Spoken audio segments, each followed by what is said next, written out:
So today we are joined by best-selling author, podcast host and technology leader.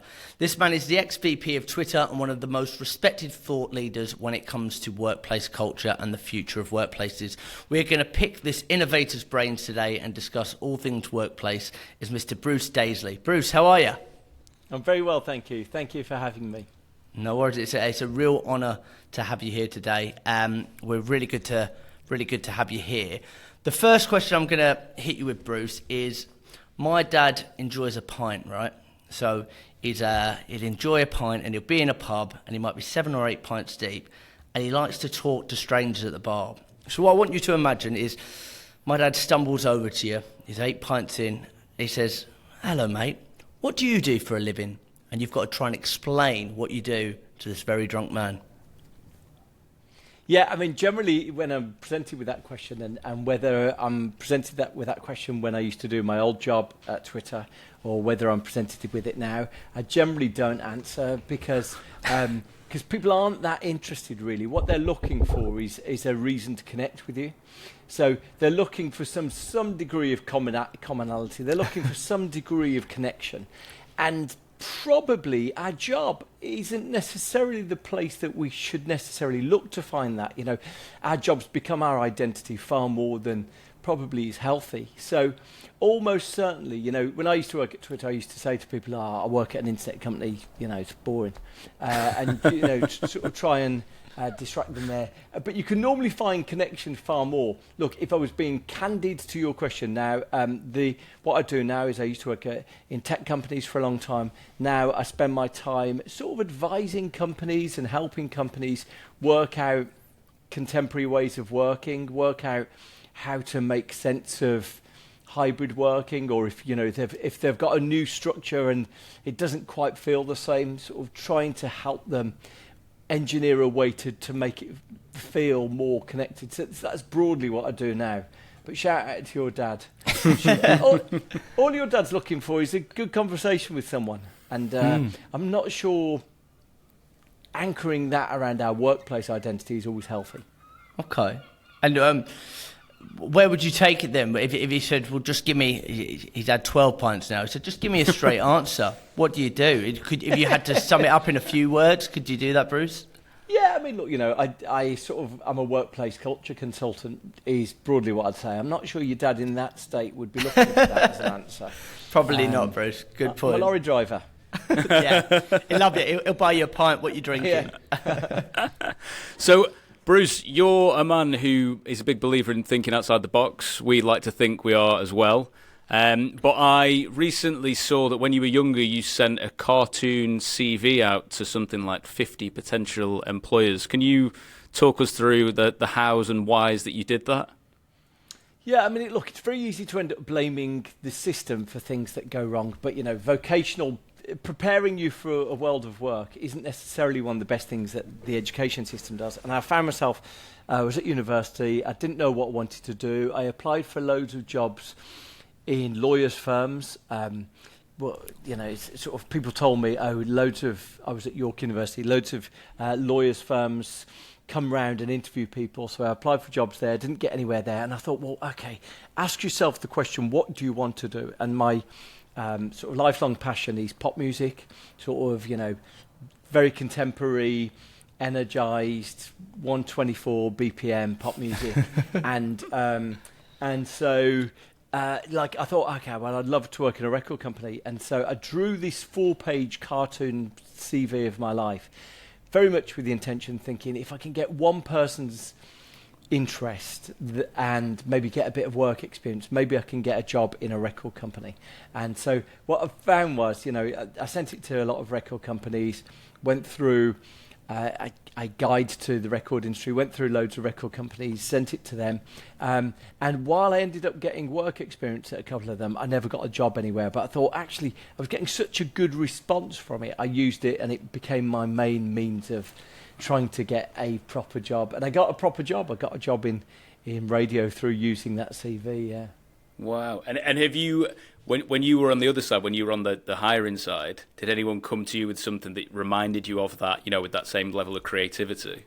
There's a guy whose CV is still on YouTube. When I was running YouTube, there's a guy you'll find his CV by typing CVIV.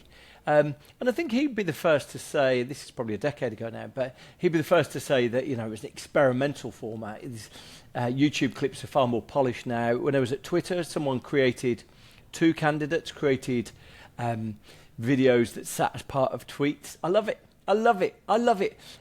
Anyone who does something that they've just got this intention to capture your interest and to turn themselves into sort of 3-dimensional, emotive individuals. Look, it's brilliant. I love those things all the time. The guy who sent me the CVIV, the CV in video, I met him, had a cup of tea with him. I love it. I love people who do that, who turn themselves from being one piece of paper in a stack or one email in your inbox into something that's 3-dimensional. I love it. I'm always inspired by it. Wow. And what do you think it is?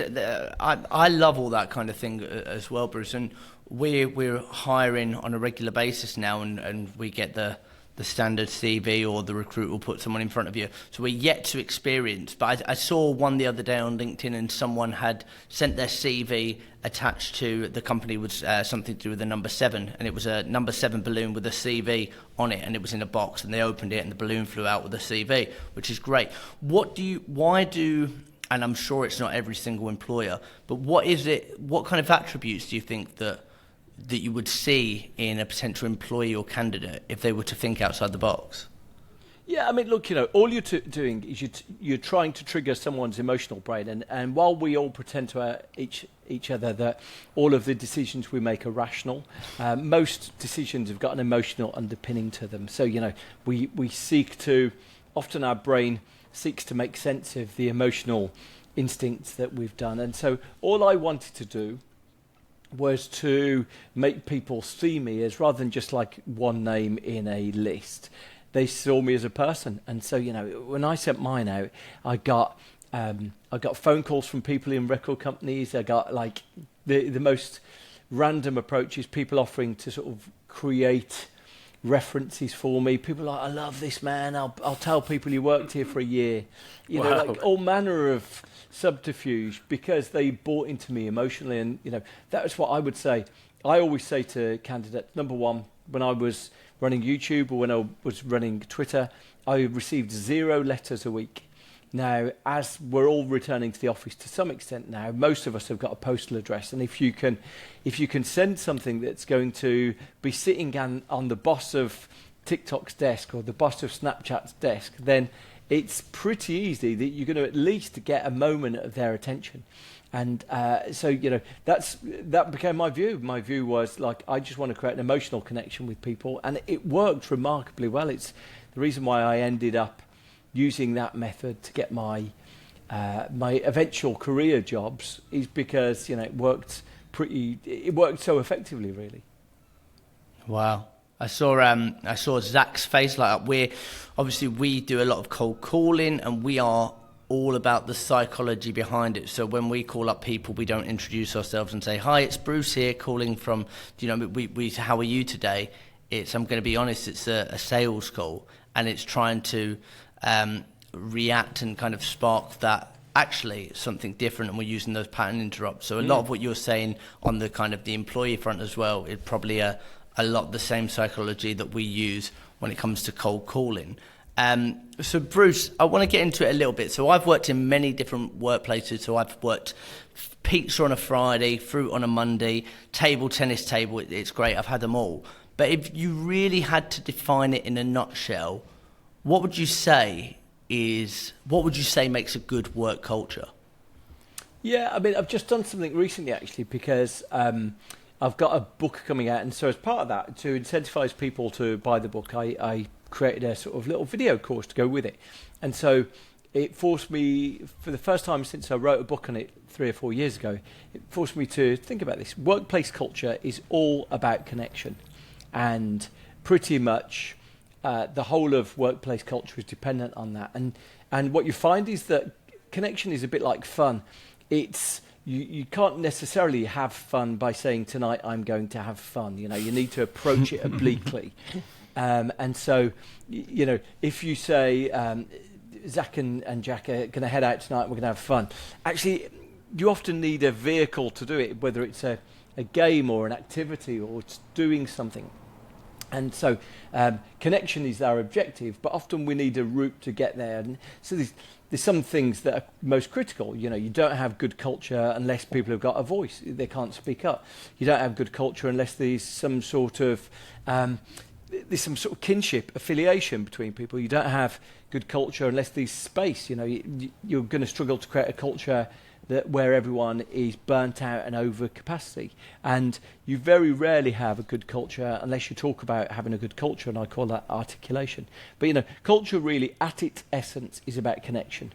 And there's lots of things that stand in the way of us feeling connected with each other. But at its heart, if you reflect back, and you might have people who maybe are going through their first job, but one of the things you'll know is that there were moments where, whether it was your group of people at school or whether it was an activity that you did outside of school, when you felt a connection with the people around you, it was elevating and enriching, really.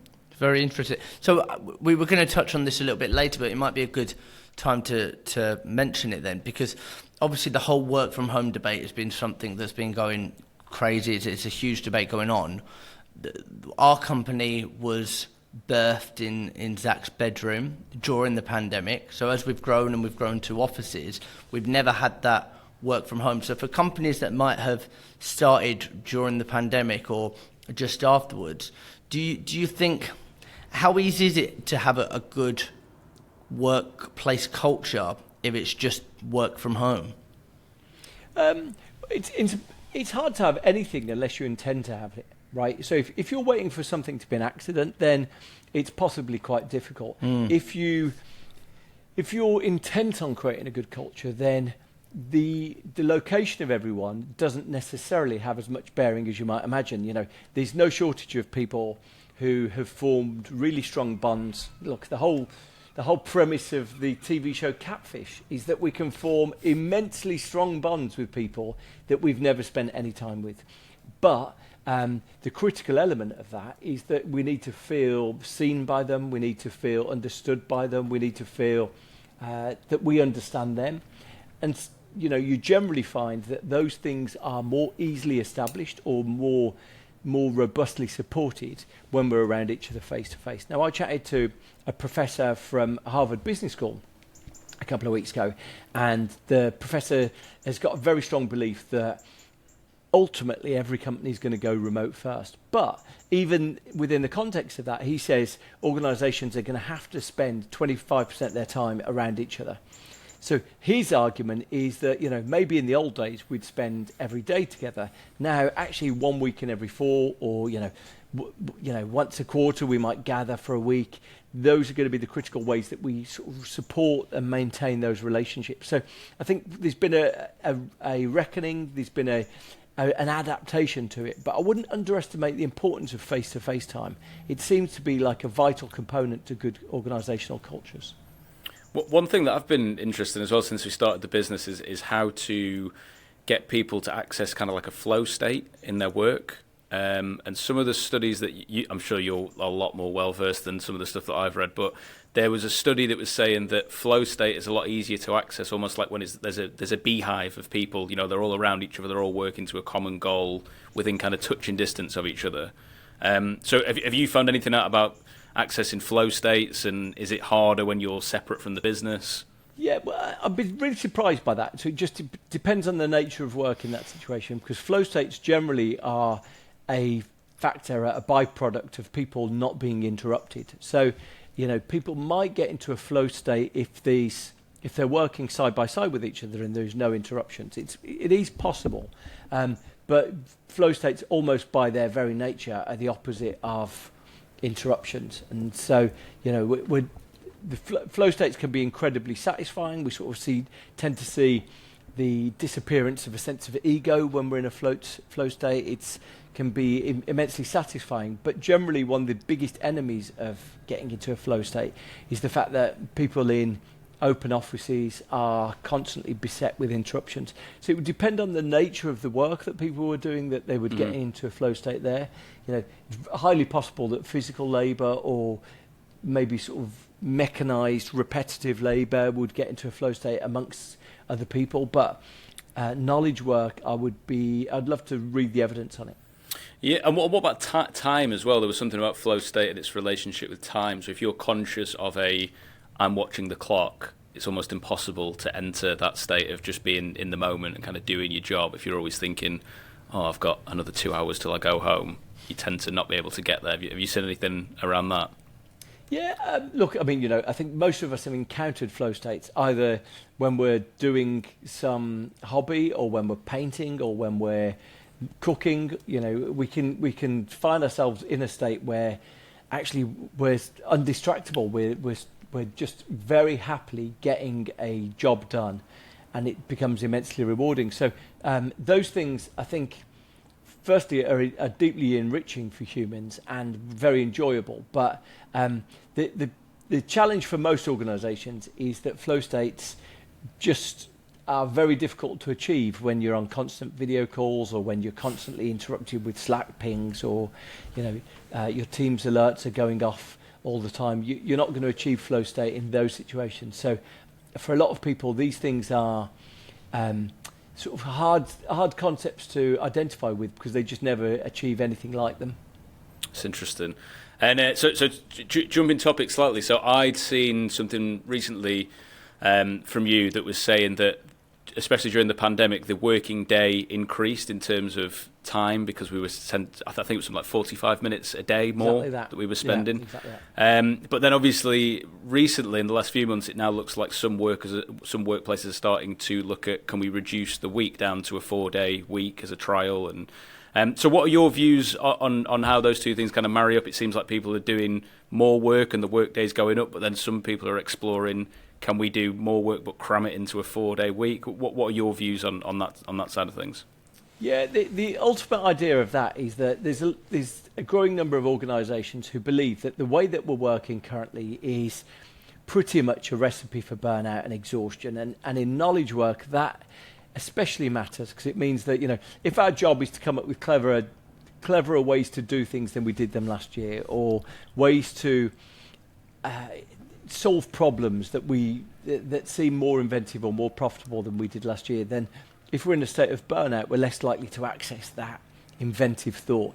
And so there's a growing sense that maybe we could access more of it if we did our jobs in 4 days rather than 5. And there's a few organisations who are convinced that the route to a 4-day week is about productivity. It's about you can get more done. It's worth saying that the only way that you can do that is being pretty radical and being obsessed with scarcity with regards to time. So, you're only going to get down to doing your job in 4 days if you say, look, we're going to be a bit more ruthless about meetings. We're going to be a bit more ruthless about the ways that we spend time at the moment. And from my perspective, not many organisations have embraced that. So not many organisations have said to themselves, how could we halve the amount of time we spend in meetings? How can we reduce the constant need to be connected to each other? I don't think many organisations have passed into that. So look, I'm very fascinated.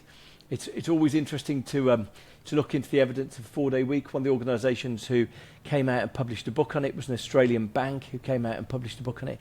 One of the revelations that was hidden in that book was that half of their colleagues who were told they were going down to a 4-day week, half of their colleagues didn't tell their partners they'd gone down to a 4-day week. Wow. And they would leave the house as normal on a Friday morning, sort of wave to the postman, wave to the milkman, and head off to work like nothing had happened, and then go and play golf or go out for a long boozy lunch. So, so we've got a long way to go, I think. Wow. Have you seen any early examples of this done right? 4-day week. I mean, the danger is at the moment these all of the data that's published about 4-day weeks is broadly organisations who are trying to PR the fact that they've gone down to a 4-day week. Right. And so I'm a little bit sceptical of the integrity of the data. We've seen a couple of things that might be interesting.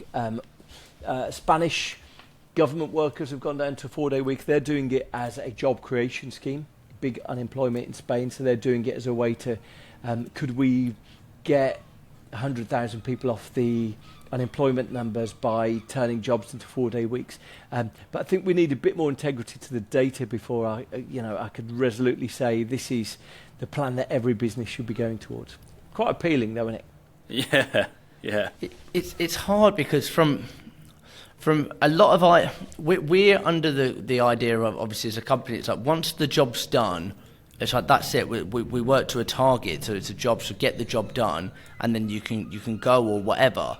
But I think a big one is obviously it's really tricky because obviously we're sales. We work in sales, so it's a lot of it is results based and things like that. So to take away a day is a day of results. But then if it's a different industries, have there been any specific sectors or industries where it's more so popular, Bruce? Yeah, so I think broadly the intention is to think that, most of us have got a far more finite mind than we might pretend at times. So, the illustration I always give to that is that, sometimes you might tell yourself that you're properly sort of in the hustle mode, you're working really hard, and you'll open your laptop in the evening and you'll be banging out emails. And, if you're anything like me, you find yourself a couple of hours into that thinking, I've reread half of these emails about 4 times. I'm sort of staring there trying to think of anything original to answer. I'm pretending to work. I'm convinced. I'm trying to lie to myself that I'm working and being productive now. But actually, if you compared me at 9 a.m. this morning to what I am now at 9 p.m., there's a night and day comparison. And there's evidence that our brains are far more finite than we might imagine. So, there's a book that sort of illustrated this to me. There's some wonderful science on it. But there's a book, and the quotation I'll give you was by a guy called Daniel Levitin. He said, our brains are configured to make a certain number of decisions per day. And once we reach that limit, we're unable to make any more, regardless of how important they are. And so what he's basically saying is that, your brain is a bit more like the battery on your phone. Is that, we all might will it back to 10%, but willing it alone won't get it back to 10%. And you need to recharge it. And once you recognise that is the reality, that you trying to write an email at 10 p.m. when you've done a day's full of work, or you trying to do something when you feel spent, is actually a bit of an illusion. You start realising, okay, well, in the same way that if I asked Usain Bolt or the next generation's Usain Bolt to train for 80 hours, 90 hours, 100 hours a week, it wouldn't make him a better sprinter. Actually, elite performance is a combination of rest and effort. Wow. Once you recognise that those things are applicable for knowledge work as well, then you realise, okay, I need to think about these things in a different way, and I need to actually think, how can I work differently? And the idea of 4-day week is broadly suggesting that we could achieve more if we focused our efforts. So if you're a cyclist or if you're a tennis player, you had Friday or Wednesday or whenever it was completely unwinding, then you might nail your sales in the other days because you actually feel like the more complete version of yourself. The only sort of the corollary I'll add to it is that a lot of us feel, when I went on holiday, I had so many more ideas, or actually, like, I was just away on holiday, I was just thinking of this, and it's largely because we're in a state of managed exhaustion so much of the rest of the time that we often, our brains don't function anywhere near as optimally as they should. So sort of an interesting balance. So the idea would be, and the experiment would be, okay, I'm going to put some of the team down on a 4-day week, some of the team on a 5-day week, and I want to see if the person on the 5-day week could nail the cold calls, the sales, the bookings, anywhere near as effectively as the rest of the team, really. Wow. That's very interesting. That's brilliant. And I know that you're a big fan of like work hacks, but based on what you said there, we've all got, say, for example, we've got 1,000 decisions or 10,000 decisions we can make in a day. Are there any kind of that you know of? Are there any kind of life hacks or the ways that we can streamline it? Like, does a stronger routine, like doing the same thing daily? Like, obviously, you see there's so many successful people wearing the same outfit. They don't have choice because they're the smaller decisions that they make on a daily basis. Are there any like little life hacks or anything that you can do to eliminate making different decisions so that you might be able to have more choice or more brain power throughout the day? Yeah, I mean, look, you hint at something there, and these urban myths that might well be true, that Barack Obama never used to choose what he had for lunch, and people used to make the routine decisions for him, so that when it came to anything of importance, he was a bit less spent. So that, there are legends that have built around those. I wouldn't necessarily say I would sort of try and advise anyone to operate in a different way, but just having an awareness of it. I think quite often what you find when it comes to psychology research or research about these things, that we read it but we don't think it applies to us. So it's like, oh, okay, that's really interesting. Not me, I can carry on working as long as I want, but everyone else, unlucky guys. And we don't necessarily believe that things apply to us. And actually, once you start saying, okay, well, I've got a certain amount of attention, and the fact that I've been on 6 hours of video calls today, it's no wonder when I came to try and write that document at 5 o'clock, I couldn't think of anything imaginative, constructive, that I was trying to create something that was really expressive. I just seemed to be bereft of ideas. Well, actually applying that and recognising that that's a consequence of the way that you've been operating during the day is probably a helpful reminder, really. I notice it in myself. I think when I've had a particularly cognitively demanding day, I've got 4 children, and when I get home, it's like they're all getting called the wrong name, and I'm putting the wrong pajamas on. The baby's got the 9-year-old's pajamas on, and so I can feel it. And you'll recognise it. Sometimes you come in the front door, or you come off a Zoom call or whatever, and you're like, oh my God, right, okay. They're asking you a million questions. You're like, just give me a minute. Just give me a minute. Just give me a minute. I can't make big decisions right now. One of your kids will come to you and sort of present a challenge that they're faced with, and you just don't feel capable of passing of it, of dealing with it in a normal way. And that's a reflection that your brain is a bit more spent than you think. Yeah. Wow. And Bruce, you're a big advocate of different work hacks, from making sure you take your lunch to walking meetings.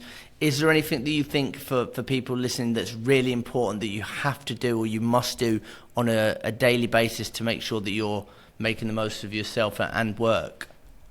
Yeah, I mean, look, there was a really interesting piece of work published by Gallup last week, which was Gallup runs a workplace survey, and they looked into the causes of burnout and why people might be feeling less than their normal selves, and whether it's overwork or not being recognised. And a lot of them actually Gallup attributed to people's managers. And so if you're a manager of someone, just thinking of the impact you're having on the team who report to you, or if you're not a manager of someone, just thinking of how your interactions with other people are having an impact on you. It's a sort of vital understanding. Broadly, when you're thinking about things like taking a lunch break or getting a good night's sleep, these are just, spending time with happy people. These are things that just correlate with us feeling happier in our lives, really. Yeah, okay. And this is a massive, massive topic, but just interested in your kind of sound bites for us, really, just to use you for some consultancy. So we run a business that's got lots and lots of salespeople in it as part of it, and it's going to have more and more salespeople added to it. Within the sales world, it seems like I think the current churn rate is something like 12 months in a sales role, move on to the next sales role, start to feel that decline in motivation after another 10 months, move again for when you hit that 12-month mark. So what do you think we can do as employers to help our team feel more motivated and, I suppose, intrinsically valuable to the business? Yeah, generally these things happen. So you witness a lot of research when people believe that they're achieving something that's meaningfully enhancing where they plan to be. We feel more invested in it. So retail stores where it's not just about stack the shelves and bleep the food through the checkout, but actually people are like, oh, this is a career and I'm building my expertise, my capabilities that's going to help me earn more in the future.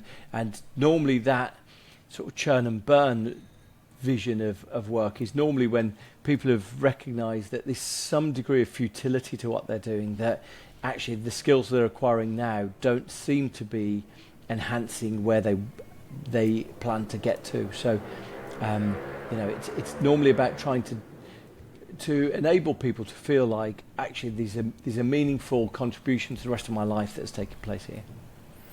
That's interesting. So is that's something that you should know during the interview stage then, really, isn't it? Where is someone looking to be? How will being part of this company help you achieve, even if you're not here in another 5 years, how can we make sure that we've helped you on that kind of longer journey? Yeah, that's it. I would suspect, and don't know the ins and outs of it, but if you could demonstrate that people who'd been there 2 years or 3 years have ended up with life outcomes or job outcomes that are exponentially better than people who've been there 6 months, then people feel like, back to sort of the Dan Pink book, Drive, that mastery is a really important part of motivation. And if people feel like I'm getting better, I'm sort of developing mastery, it's a really important part of their self-improvement, their self-actualization, really. That's interesting. So and actually mastery is one of those things, isn't it, that are you ever a master of something? So if you can get someone thinking in that way of, and then maybe helping other people to achieve that as well. I suppose it's like the purpose being bigger than self sometimes can help with that, right? Yeah. I mean, I'm always a bit cautious with purpose because it can be misappropriated. It can be sort of applied where I don't think it necessarily feels authentic. But if you can appeal to someone's personal identity, I think that's where it probably, or collective identity, that's probably where it has a bit more impact, I think. Perfect. Interesting. And I want to talk with you about the new book, Bruce. So the new book's called Fortitude. From what I've read online, it talks about obviously taking the notion of resilience apart, and it puts forward a new program for building self-confidence and tenacity. So we're big on obviously resilient, as you can imagine. In any sales environment, you've got to be resilient. Can you talk us through Fortitude? Yeah, Fortitude is sort of the result of 2 years of research, really. And I found that at the radio station I listen to in the mornings, it seems that pretty much every other item is a discussion about how someone needs to be more resilient and this person needs to be more resilient, and if only we were more resilient. And it's become this phrase, this sort of desirable phrase that everyone is everyone sort of seeking. Hang on, I've got someone pinging me asking where I am. Okay.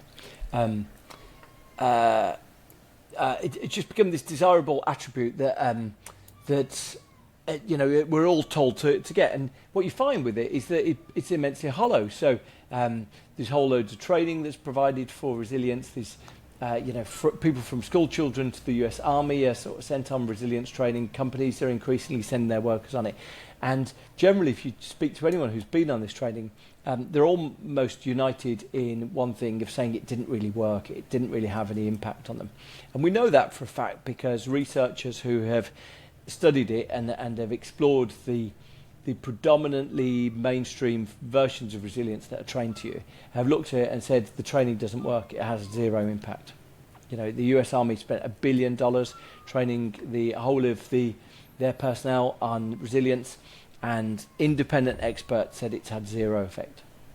So we've got this almost fairy tale that everyone's talking about. We wished it exists. The interventions that are created to support it don't seem to work. It's like this fairy tale. It's sort of, quasi-religious in its the aspects of it. But what is also undoubtedly true is that resilience evidently exists before our very eyes, and we only need to see people who have survived natural disasters, or the people of Ukraine, and we're like dazzled with their capacity to deal with things that probably would render most of us broken. So it does exist, but I think the vital attribute that's the big differentiation is that resilience is a collective strength, it's not an individual strength. And I think once you identify that, that's why people, the people who were bombed in the Second World War, or the citizens of Kosovo who were subject to just a really brutal war there around the millennium, or the people in Ukraine who have had their lives ripped apart and families ripped apart.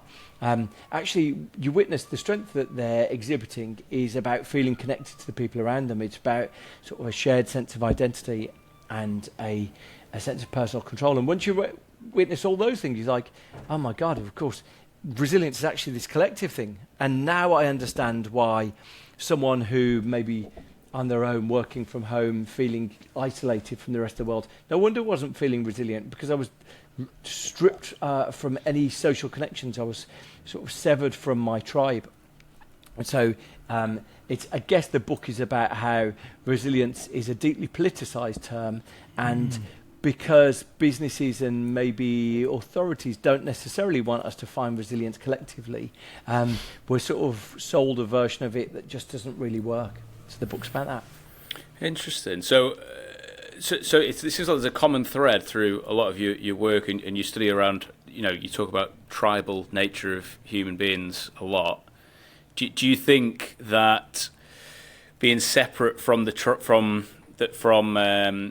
workplace, being separate from loved ones, is there any case for that you can still have resilient qualities when you're isolated, or is it much harder?